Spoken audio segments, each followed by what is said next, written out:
बेटा वो video actually pause होने के बजाय क्या हो गई, स्टॉप हो गई। तो जो फर्स्ट वीडियो है जो शुरू किए हैं अल्फा कणों के गुण, उसी में आगे कंटिन्यू करते हैं। 2 पॉइंट हुआ था, आगे चलते हैं। अल्फा कणों के गुण में ही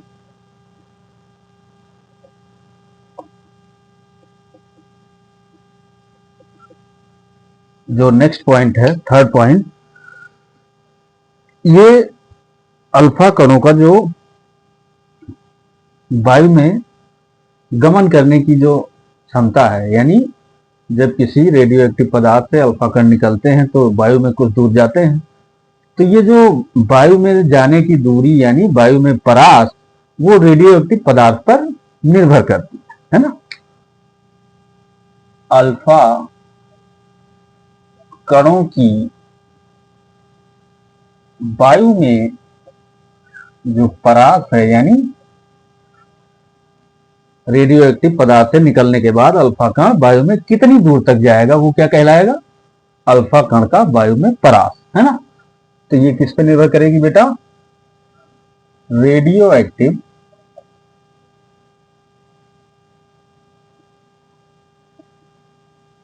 पदार्थ पर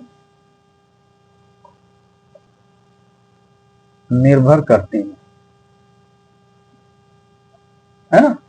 अलग अलग पदार्थों के लिए अल्फा कण का जो परास है वायु में वो अलग अलग होता है ना।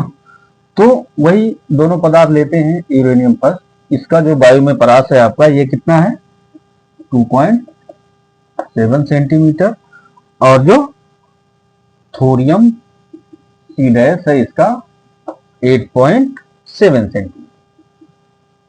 क्लियर है बेटा, ये चीज थर्ड पॉइंट क्लियर है। अब आते हैं हम फोर्थ पॉइंट पे। अब अल्फा कण को अगर जब हम अल्फा कण को गैसों से गुजारते हैं तो ये क्या करते हैं, गैसों का आयनीकरण कर देते हैं, यानी उनके परमाणुओं से इलेक्ट्रॉन को निकाल देते हैं, है ना। जब अल्फा कणों को किसी गैस से गुजारा जाता है तो वो गैस के परमाणुओं से इलेक्ट्रॉन को निकाल देते हैं, ठीक है। निकाल देंगे तो क्या होगा, उनका आयनीकरण हो गया, ठीक है।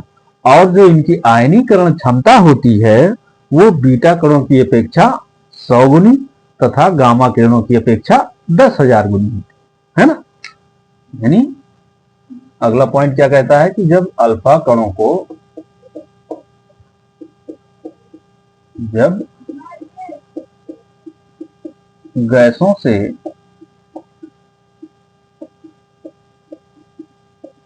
गुजारते हैं तो ये उनके परमाणुओं से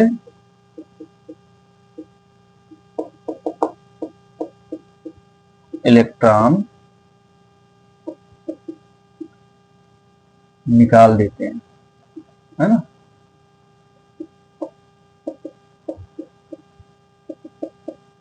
जिससे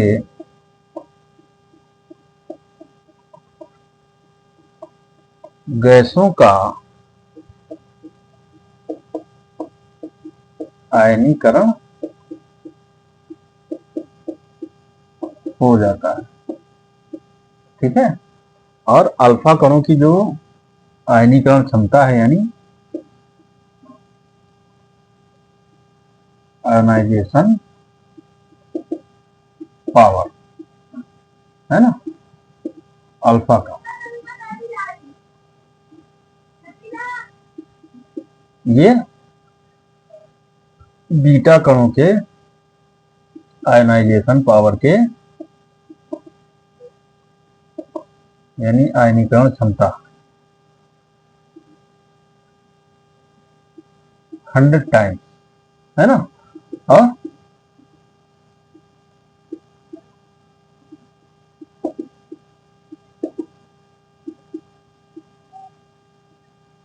गामा रेज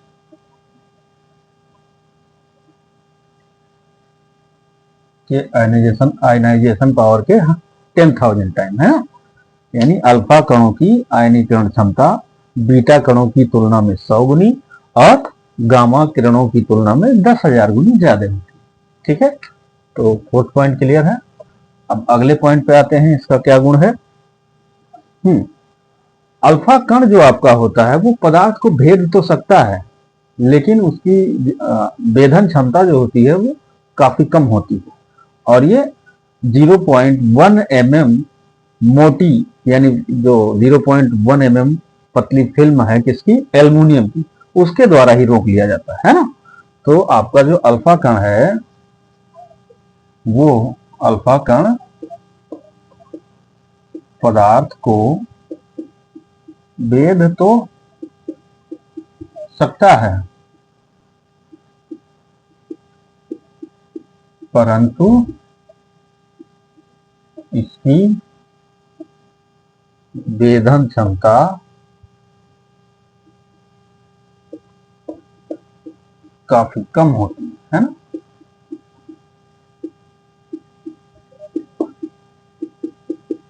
है ना, 0.1 mm मोटी एल्युमिनियम की चादर द्वारा इसे रोक लिया जाता है, इसे रोक लिया जाता है। ठीक है, और इसकी जो भेदन क्षमता है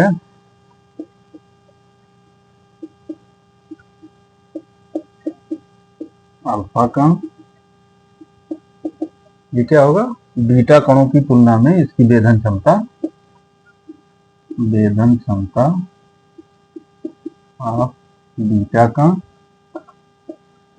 1/100 टाइम है ना। और अगर गामा रेज से तुलना करें, यानी गामा किरणों से,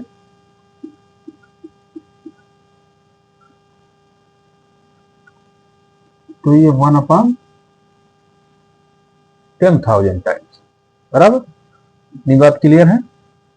अब अगले पॉइंट पे चलेंगे, इसको इरेज कर ले।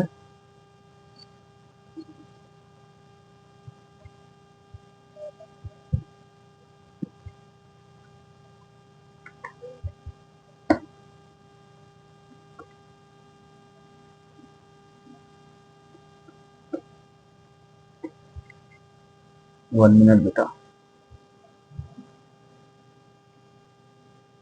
तो अगले पॉइंट पे आते हैं। कौन सा पॉइंट है अगला, 6th नंबर। छठा पॉइंट क्या है, अल्फा कण जो होता है वो सोने की पतली फिल्म या फिर अभ्रक की पतली फिल्म है। तो उससे जब इसको हम पार कराएंगे तो क्या होगा, ये प्रकीर्णित हो जाएगा। प्रकीर्णित होने का मतलब क्या है, ये मुड़ जाएगा। ठीक है, अपने पथ से ऐसे जा रहा है तो कुछ मुड़ जाएगा। ठीक है, रदरफोर्ड ने अल्फा कणों का प्रकीर्णन किया था, उसमें पढ़ा ही होगा आपने, है ना। तो जब अल्फा कण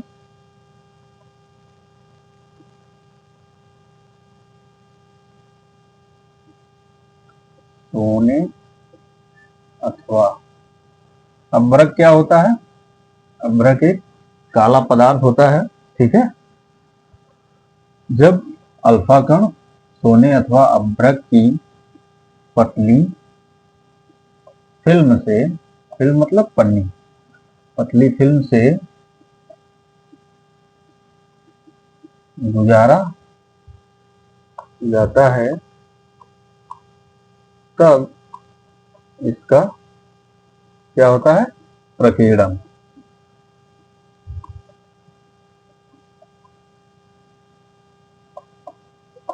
ठीक है, अब इसमें जो अधिकतर अल्फा कण हैं जो विचलित होने वाले, ठीक है, बहुत सारे तो सीधे निकल जाते हैं, लेकिन जो विचलित होने वालों में से अधिकतर अल्फा कण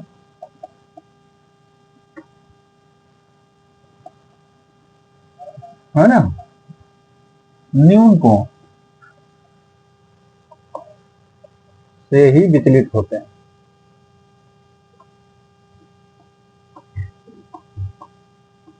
है ना। और कुछ अल्फा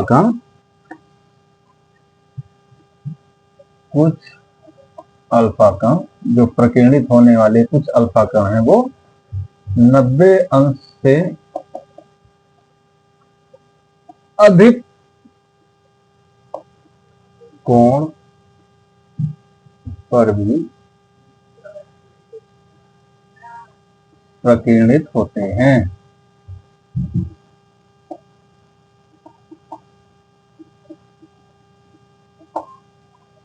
क्लियर है इतनी बात?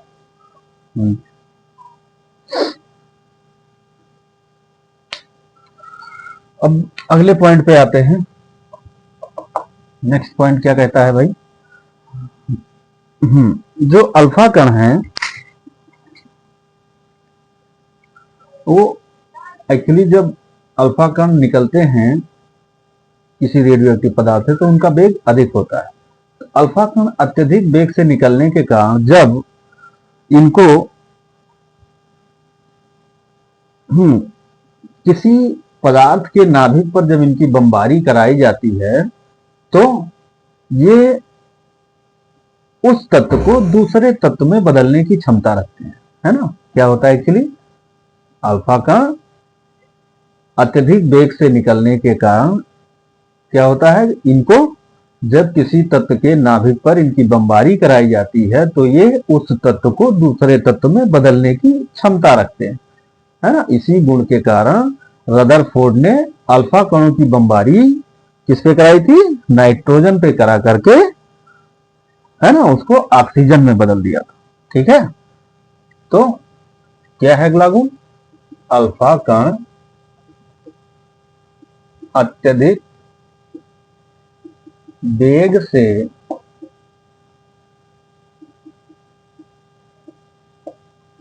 निकलने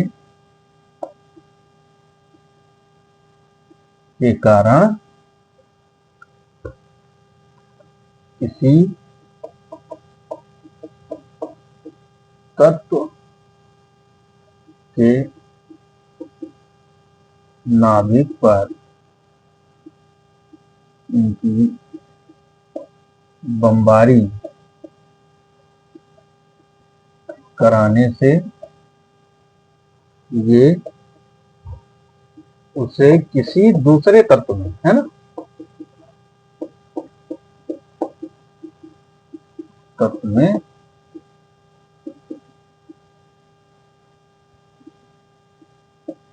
बदलने की क्षमता रखते हैं। ठीक है, अब नाइट्रोजन के नाभिक पर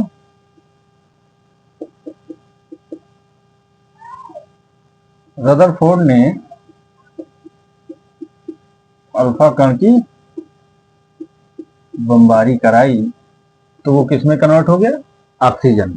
ठीक है, अल्फा कण द्वारा एक तत्व को दूसरे तत्व में बदला जा सकता है। कैसे?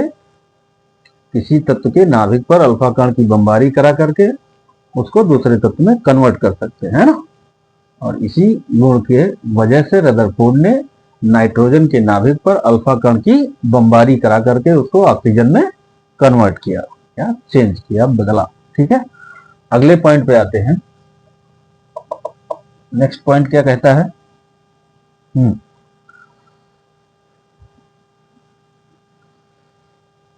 अल्फा कण जो होता है आपका, ये बेरियम, प्लेटिनो साइनाइड, बेरियम प्लेटिनो साइनाइड तथा जिंक सल्फाइड,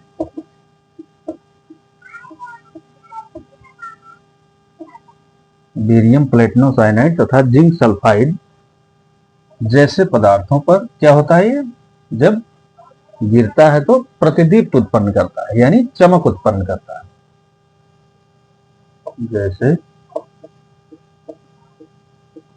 पदार्थों पर गिरने से प्रतिदीप्त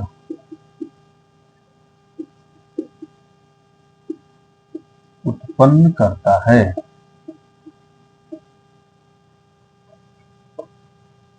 ठीक है।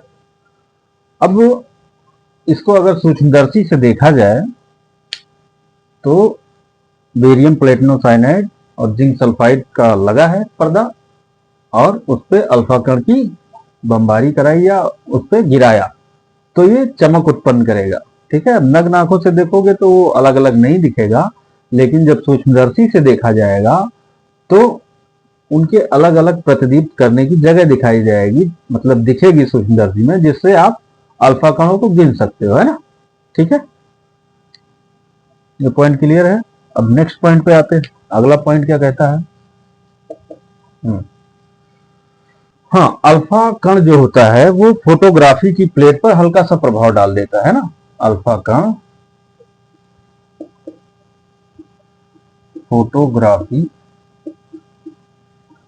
की प्लेट पर हल्का सा प्रभाव डालता है। ठीक, ओके। अगला पॉइंट क्या है कि जो अल्फा कण होता है वो शरीर को झुलसा देता है। अल्फा कण शरीर को झुलसा देता है। इसका मतलब क्या है? अल्फा कण काफी खतरनाक होता है ना, मनुष्य के शरीर के लिए। हाँ, तो अगला पॉइंट क्या है? अल्फा कण शरीर को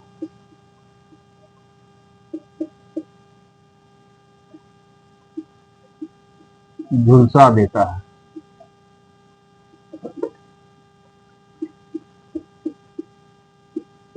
ठीक, झुलसा देता है इसका मतलब क्या है? अर्थात ये अत्यधिक खतरनाक। ठीक है। ठीक है, एक पॉइंट और है कि अल्फा कण को जब रोकोगे तो क्या करेगा? ये उसमें प्रभाव उत्पन्न करेगा, क्योंकि भाई मास है और मूवमेंट कर रहा है। तो ऐसी वस्तु जिसमें द्रव्यमान है और उसको जब रोका जाएगा तो क्या होगा? उसमें प्रभाव उत्पन्न करेगा, है ना। जैसे लोहे पे बार बार हथौड़ा मारो तो क्या होता है? लोहा गर्म हो जाता है। तो अल्फा कण भी जब रोके जाएंगे तो ये उसमें प्रभाव उत्पन्न करेंगे। ओके, तो अगला पॉइंट क्या है कि अल्फा कण रोके जाने पर ऊष्मीय प्रभाव उत्पन्न करते हैं। ठीक, ये हो गया आपका अल्फा कणों का गुण। अब आएंगे हम बीटा कणों पे। ओके बेटा, एक सेकेंड। आगे भैया, अब आते हैं हम लोग बीटा कणों के गुण पे, है ना। तो बीटा कण वास्तव में क्या है? जो बीटा कण होते हैं आपके वो क्या होते हैं? बीटा कण ऋणावेशित होते हैं, है ना। पहली बात तो क्या है इनके बारे में कुछ, बीटा कण क्या है? ऋणावेशित कण होते हैं।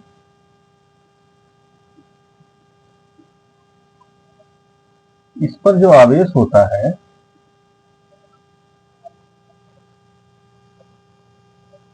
वो आपका क्या है? इलेक्ट्रॉनिक आवेश है।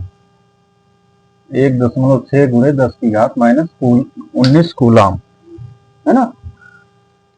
इस पर जो आवेश है वो 1.6 गुणे 10 की घात माइनस 19 कूलाम का होता है,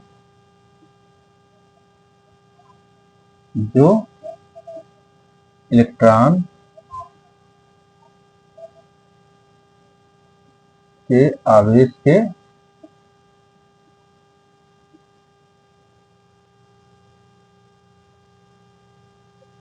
बराबर है ना। और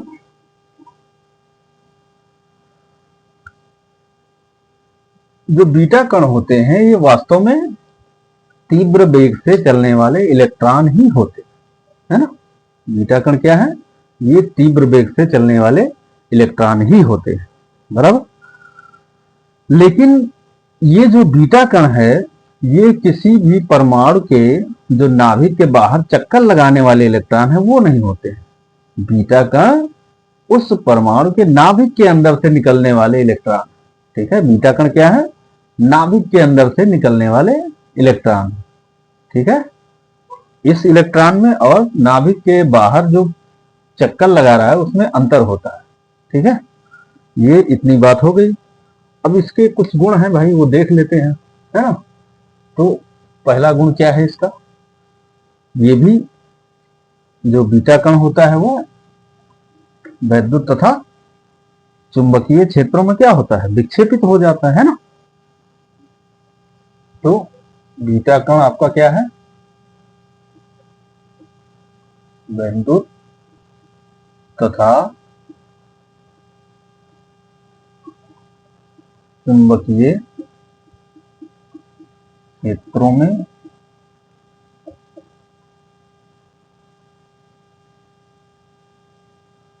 विक्षेपित हो जाता है ना। और इसके विक्षेपण से ही हमें पता चलता है कि ये ऋणावेशित है ना। तथा विक्षेपण से ही पता चलता है कि ये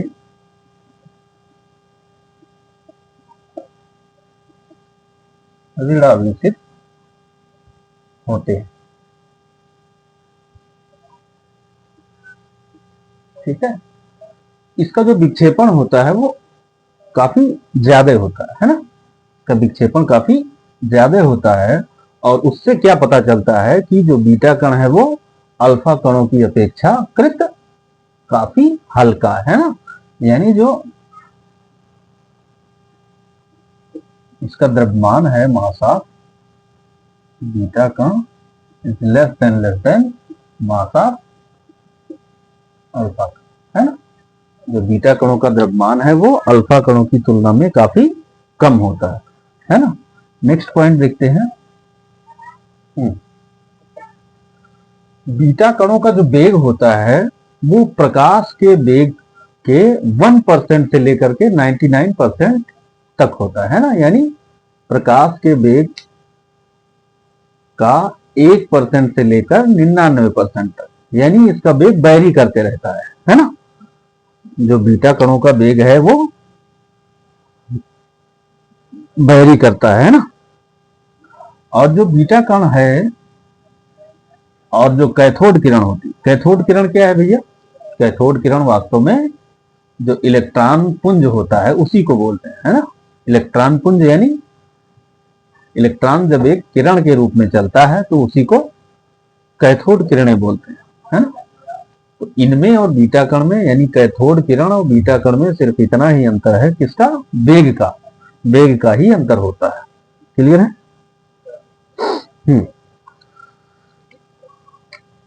बीटा कण का जो वेग है वो प्रकाश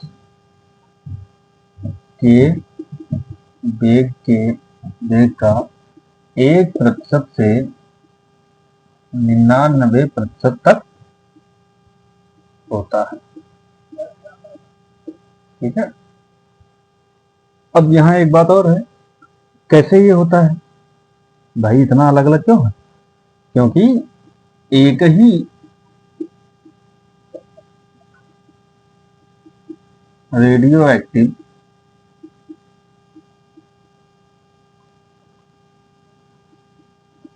पदार्थ से, एक ही रेडियो एक्टिव पदार्थ से निकलने वाले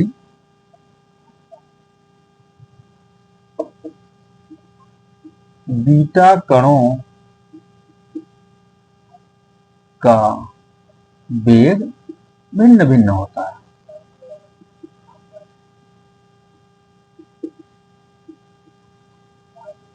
है ना। एक ही कण से निकलने वाले बीटा कणों का योग बीटा कणों का जो वेग है वो भिन्न भिन्न होता है। इसीलिए जब रेडियो एक्टिव पदार्थ से निकलने वाली किरणों को वैद्युत तथा चुंबकीय क्षेत्रों से गुजारते हैं तो बीटा कणों का जो विक्षेपण होता है वो अलग अलग होता है ना। एक ही पथ पे सारे बीटा कण नहीं जाते हैं, है ना, उनका पथ अलग अलग होता है। ठीक है, ये पॉइंट क्लियर है। अब अगले पॉइंट पे आते हैं, थर्ड पॉइंट। अब क्योंकि इसका वेग प्रकाश के वेग का 99% तक पहुंच जा रहा है, यानी लगभग प्रकाश की कोटि का है ना। जो बीटा कणों का वेग है, बीटा कणों का वेग प्रकाश के वेग की कोटि का है ना। और आपको पता होना चाहिए कि जब कोई भी कण है, जैसे जैसे उसका वेग बढ़ेगा वैसे वैसे उसका जो गतिक द्रव्यमान होता है ना, यानी मूविंग मास, वो भी बढ़ता जाता है ना। ये किसने बताया था? आइंस्टीन ने बताया था, है ना। उनके सापेक्षिकता का जो सिद्धांत है, सापेक्षता का सिद्धांत, वही तो डिस्क्राइब करता है कि जब कोई कण प्रकाश की वेग के काफी निकट उसका वेग पहुंच जाता है तो उसका द्रव्यमान बढ़ता जाता है ना। तो अगर हम ये मान लें कि यदि बीटा कण का विराम द्रव्यमान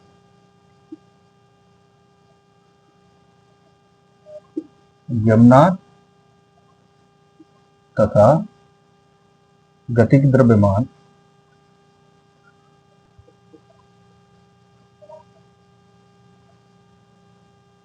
या फिर, है ना, बी वेग पर क्या है, यम है, तो आइंस्टीन के सापेक्षता के सिद्धांत द्वारा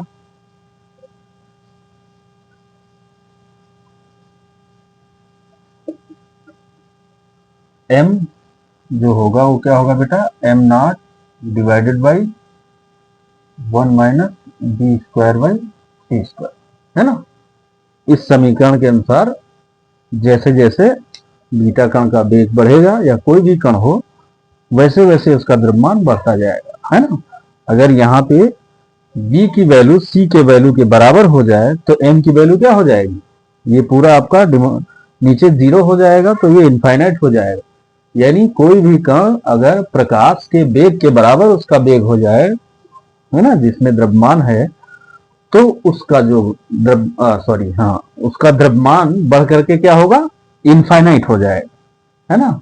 तो यहां से हमें क्या पता चल रहा है कि कोई भी कण जिसमें कुछ ना कुछ द्रव्य है उसका वेग कभी प्रकाश के वेग के बराबर नहीं हो सकता। ठीक, इतना पॉइंट क्लियर है। ठीक है बेटा, 1 मिनट इसको इरेज करेंगे।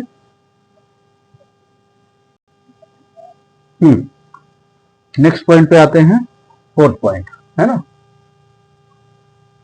अब चौथा पॉइंट क्या है कि जो बीटा कणों की परास होती है, बीटा कणों की परास वो निश्चित नहीं होती, है ना। क्यों नहीं निश्चित होती? क्योंकि एक ही रेडियो एक्टिव पदार्थ से निकलने वाले जो बीटा कण हैं उनके वेग भिन्न भिन्न होते हैं। तो नेक्स्ट पॉइंट आपका क्या रहेगा, बीटा कणों का परास, यानी कहा, वायु में निश्चित नहीं होता। इसका कारण क्या है? क्योंकि एक ही रेडियो एक्टिव पदार्थ से निकलने वाले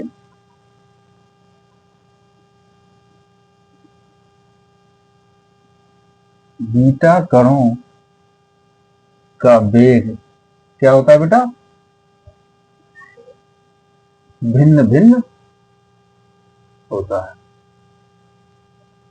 तो इसीलिए इसका जो परास होगा वो निश्चित नहीं होगा।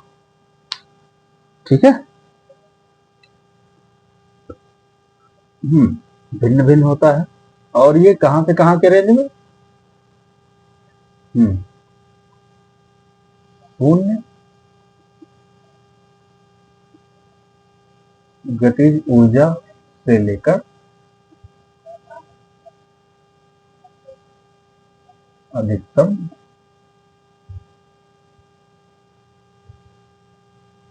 गतिज ऊर्जा के बीच रैंडम होता है ना। ठीक है, अविरत रूप से।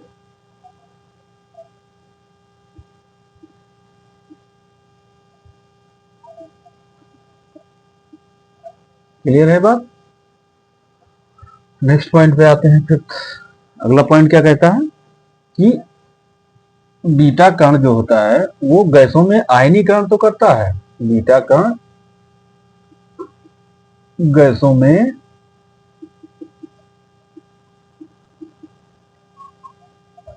आयनीकरण तो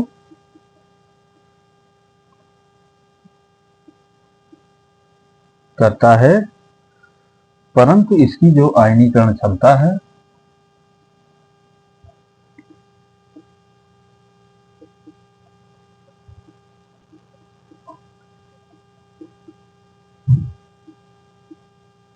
अल्फा कणों की अपेक्षा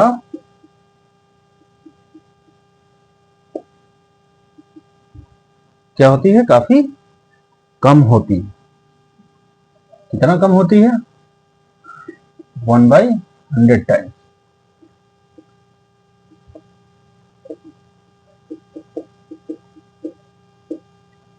ठीक। अब नेक्स्ट पॉइंट पे आते हैं। अगला पॉइंट क्या कहता है? अगला पॉइंट क्या है? बीटा कणों की जो वेधन क्षमता होती है वो अधिक होती है। किसकी अपेक्षा? अल्फा कणों की अपेक्षा, है ना। बीटा कणों की वेधन क्षमता, है ना, अल्फा कणों की अपेक्षा कितनी होती है? लगभग 100 गुनी।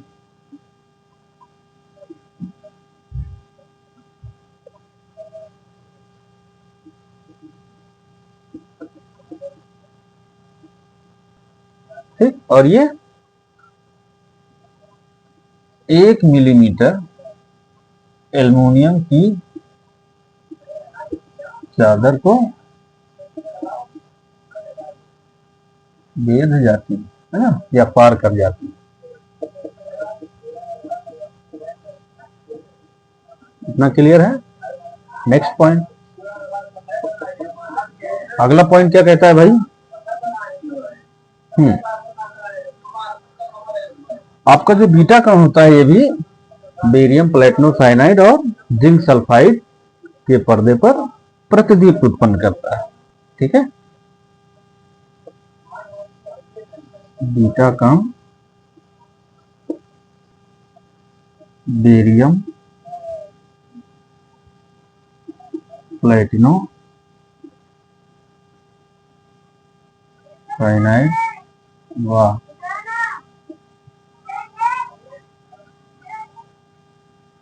जिंक सल्फाइड पर प्रतिदीप्त उत्पन्न करता है। ओके। अब नेक्स्ट पॉइंट क्या है? आपका जो बीटा कण होता है ये फोटोग्राफी की प्लेट पर अधिक प्रभाव डालता है एज कंपेयर टू अल्फा का, है ना।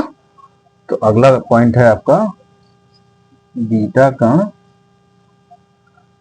फोटोग्राफी,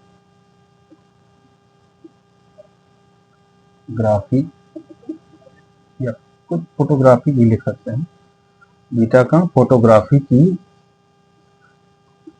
प्लेट पर अल्फा कणों की अपेक्षा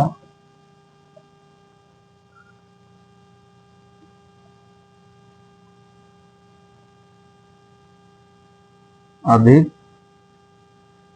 प्रभाव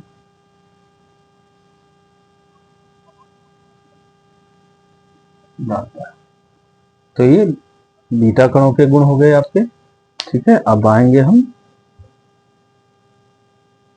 गामा कणों। बेटा अब हम आगे आएंगे गामा किरणों के गुण। कहाँ आएंगे? गामा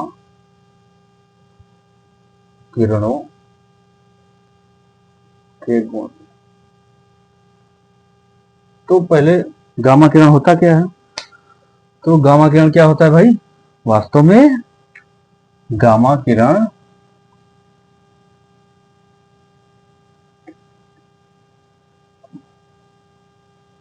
एक्स किरणों की भांति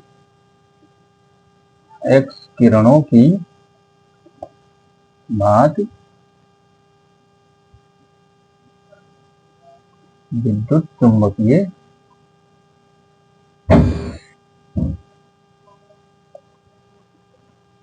तरंगे। ठीक है, या इसी को क्या कहते हैं? फोटान। विद्युत चुंबकीय तरंगों को ही क्या कहते हैं? फोटान कहते हैं।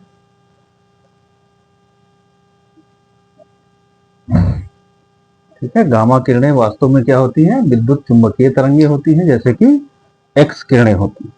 ठीक है, इनकी जो ऊर्जा होती है वो काफी ज्यादा होती है ना।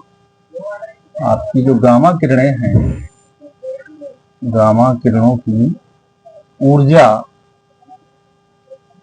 बहुत अधिक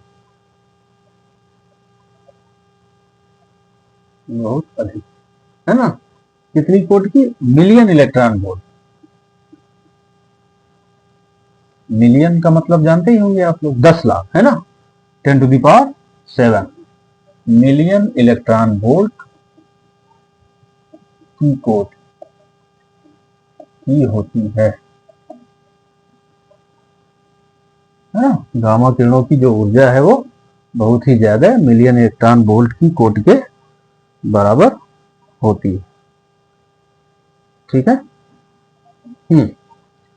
इस कारण इसकी जो तरंग दैर्ध्य है वो क्या होती है? काफी छोटी होती है ना।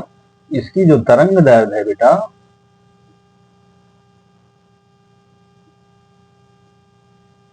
है ना, काफी छोटी होती है। बराबर। अब इसके गुण देख लेते हैं कुछ, है ना। तो पहला गुण क्या है कि जो गामा किरणें होती हैं वो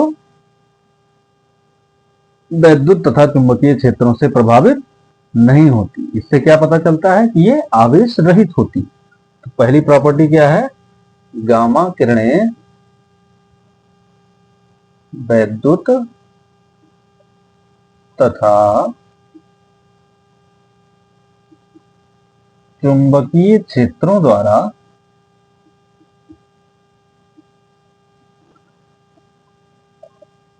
प्रभावित नहीं होती, है ना। और इससे हमें क्या पता चलता है कि ये किरणें आवेश रहित होती, जिससे ये पता चलता है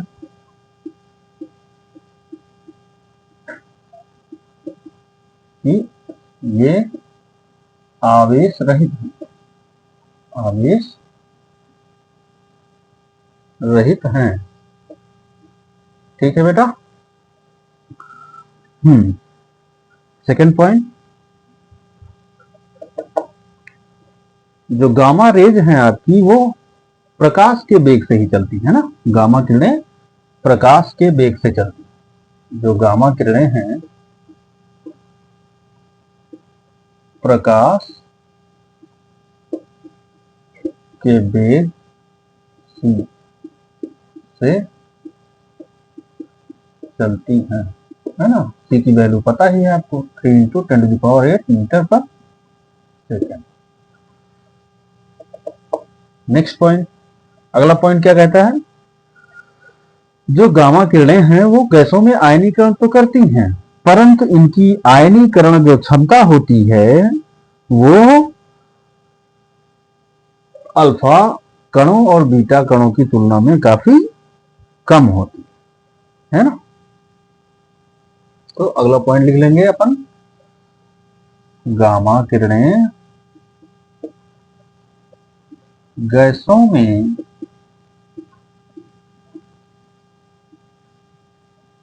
आयनीकरण तो करती हैं,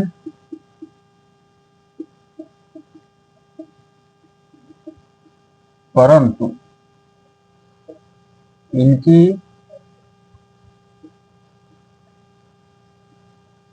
आयनीकरण क्षमता अल्फा व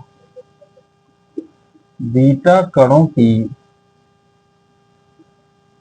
तुलना में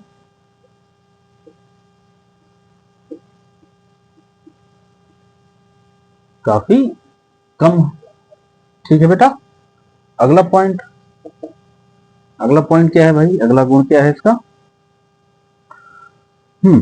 जो गामा किरणें हैं इनकी वेधन क्षमता बहुत ही अधिक होती है ना, अल्फा और बीटा कणों की तुलना में बहुत ज्यादा है। जो आपकी गामा किरणें हैं, गामा किरणों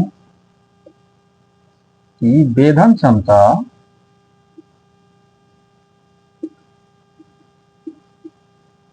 अल्फा व बीटा कणों की तुलना में बहुत ज्यादा होती है ना, बहुत अधिक होती है ना। और ये जो गामा किरणें हैं ये 30 सेंटीमीटर मोटी लोहे की चादर को भी पार कर जाती है ना।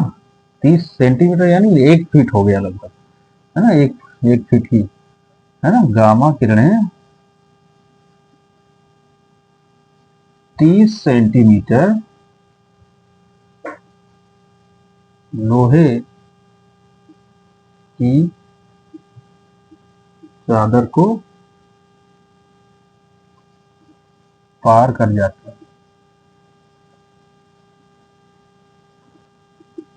ठीक है बेटा,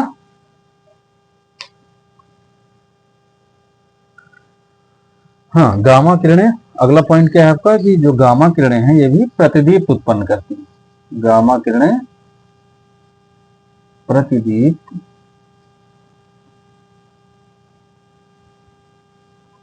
उत्पन्न करती, ठीक है। अब अगले पॉइंट पे आएंगे, 1 मिनट बेटा इसको इरेज करेंगे।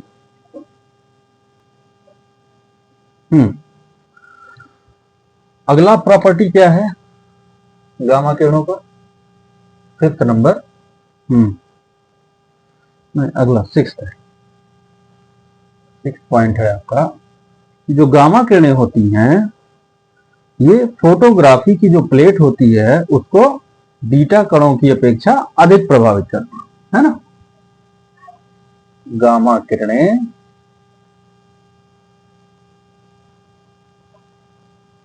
फोटोग्राफी की प्लेट को बीटा कणों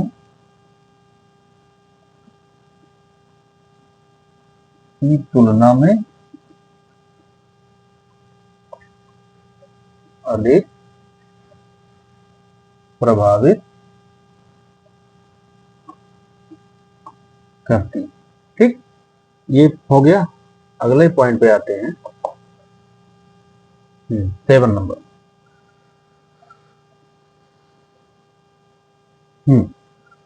आपका जो गामा किरण है बेटा,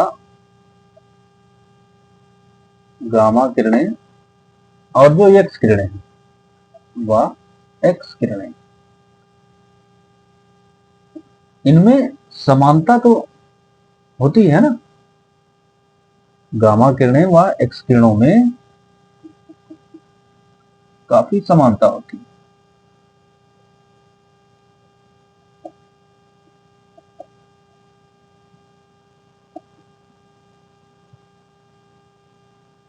लेकिन इनके जो उत्पन्न होने की जगह है, यानी इनकी जो उत्पत्ति है वो काफी अलग है ना। एक्स किरणें और गामा किरणें काफी समान गुण रखती हैं, लेकिन इनकी उत्पत्ति में बहुत अंतर है ना। कैसे? परंतु इनकी उत्पत्ति अलग अलग होती है। एक्स किरणें कैसे उत्पन्न होती हैं? एक्स किरणों की जो उत्पत्ति होती है वो एक्चुअली क्या होता है, किसी परमाणु में जब उसके एक ऊर्जा स्तर से दूसरे ऊर्जा स्तर में इलेक्ट्रॉन का संक्रमण होता है। यानी जब किसी परमाणु के एक ऊर्जा स्तर से दूसरे ऊर्जा स्तर में इलेक्ट्रॉन संक्रमण करता है ना, ऊपर से नीचे या नीचे से, हाँ ऊपर से नीचे आएगा, तब क्या होगा, आपका एक्स किरणों का उत्पादन होता है। एक्स किरणों का उत्पादन कैसे होता है बेटा? एक पदार्थ होता है मॉलिब्डेनम, ठीक है। अब मॉलिब्डेनम पर जब तीव्र कैथोड किरणें गिराई जाती हैं तो वहां से एक्स किरणों का उत्पादन होता है। कैसे होगा? वो ऊर्जा मॉलिब्डेनम के परमाणु ग्रहण करेंगे, ठीक है, और उनके इलेक्ट्रॉन निम्न ऊर्जा स्तर से उच्च ऊर्जा स्तर में जाएंगे, और जब कोई भी इलेक्ट्रॉन निम्न ऊर्जा स्तर से उच्च ऊर्जा स्तर में जाता है तो वहां वो बहुत ही कम समय, लगभग 10⁻³ सेकंड तक ही रुकता है। उसके तुरंत बाद वो वापस निचली कक्षा में आएगा, यानी निचले ऊर्जा स्तर की कक्षा में वापस आएगा। उस दौरान दोनों ऊर्जा स्तरों की ऊर्जा के अंतर के बराबर क्या निकलती है? ऊर्जा। तो मॉलिब्डेनम पदार्थ है, उस पर जब कैथोड किरणें गिराई जाती हैं तो वहां से एक्स किरणों का उत्पादन होता है। तो एक्स किरणें कहां से उत्पन्न हो रही हैं? परमाणु में इलेक्ट्रॉनों के संक्रमण के द्वारा, है ना, एक ऊर्जा स्तर से दूसरे ऊर्जा स्तर में संक्रमण के द्वारा। तो जो एक्स किरणों के उत्पादन की जो घटना है वो परमाणुीय होती है, लेकिन जो गामा किरणें हैं वो नाभिक से निकल रही हैं ना, तो ये नाभिकीय घटना है। जो आपकी एक्स किरणें हैं, एक्स किरणों का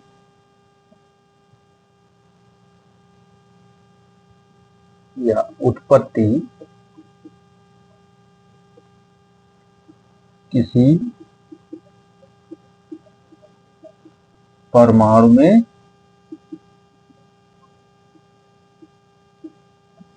इलेक्ट्रॉन के द्वारा एक ऊर्जा स्तर से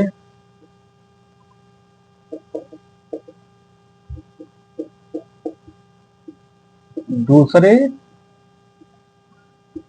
ऊर्जा स्तर में संक्रमण के द्वारा होता है। अतः ये कौन सी घटना होगी बेटा? ये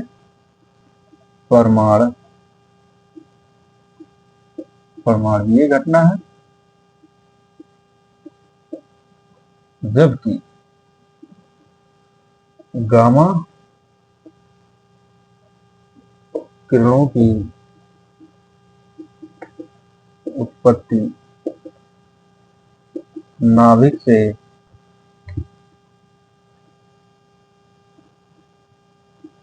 होती है, अतः ये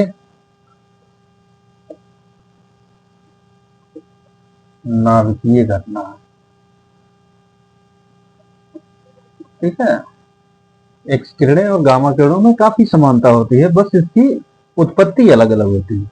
एक्स किरणों की उत्पत्ति परमाणु के अंदर इलेक्ट्रॉन के द्वारा संक्रमण एक ऊर्जा स्तर से दूसरे ऊर्जा स्तर में जब संक्रमण होता है इलेक्ट्रॉन का, तब एक्स किरणें उत्पन्न होती हैं और गामा किरणें आपकी नाभिक से उत्पन्न होती है ना। बस ये अंतर है।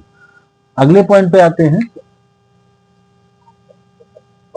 इसका अगला पॉइंट क्या है भाई, कि जो आपकी गामा किरणें होती हैं वो जब किसी पदार्थ के द्वारा अवशोषित की जाती हैं तो वो क्या करती हैं, युग्म उत्पादन की घटना को जन्म देती है। युग्म उत्पादन क्या है? युग्म उत्पादन वो होता है दो ऐसे कण जो कि एक दूसरे के क्या है, एंटी मैटर है ना। एंटी मैटर क्या होता है भैया? एंटी द्रव्य या एंटी मैटर बोलते। एंटी द्रव्य या एंटी मैटर वो चीज है जब इनको पास पास लाओगे तो क्या होगा, वो आपस में मिलकर के एक दूसरे का समूल विनाश कर देंगे और ऊर्जा निकलेगी। उसी प्रकार जब गामा किरण किसी पदार्थ द्वारा, किसी पदार्थ के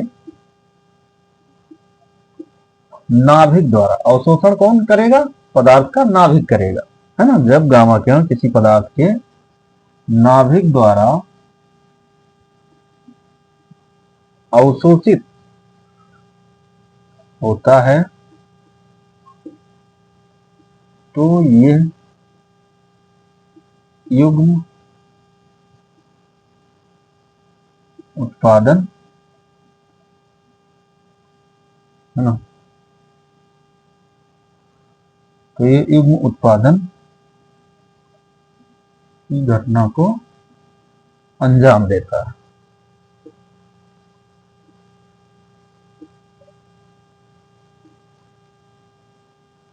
ठीक है।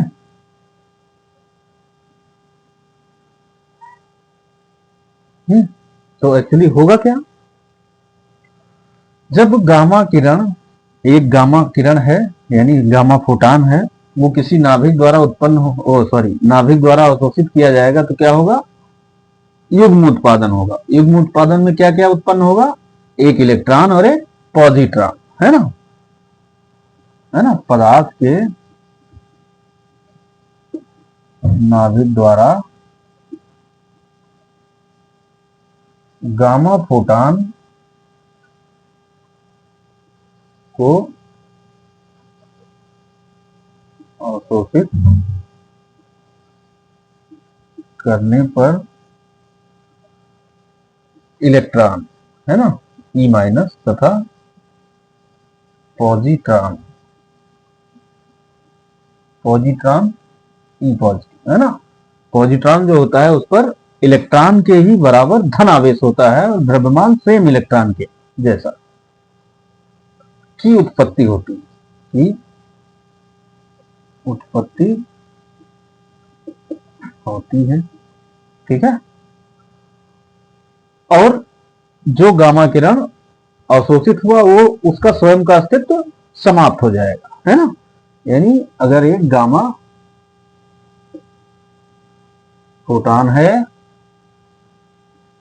ये किसी पदार्थ के द्वारा क्या हुआ, अवशोषित हुआ, तो एक इलेक्ट्रॉन और एक पॉजिट्रॉन की उत्पत्ति होगी। ये आपका क्या है, ई माइनस, ये इलेक्ट्रॉन है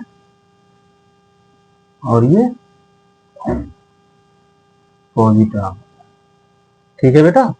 तो ये आपका एक्स किरणों, एक्स कणों, अरे क्या बोल रहा हूं, सॉरी, अल्फा कणों, बीटा कणों और गामा किरणों के गुण हो गए। ठीक है। अब इसके आगे अगली वीडियो में करेंगे बेटा। ठीक है। आज इस वीडियो में इतना ही। थैंक यू बच्चों।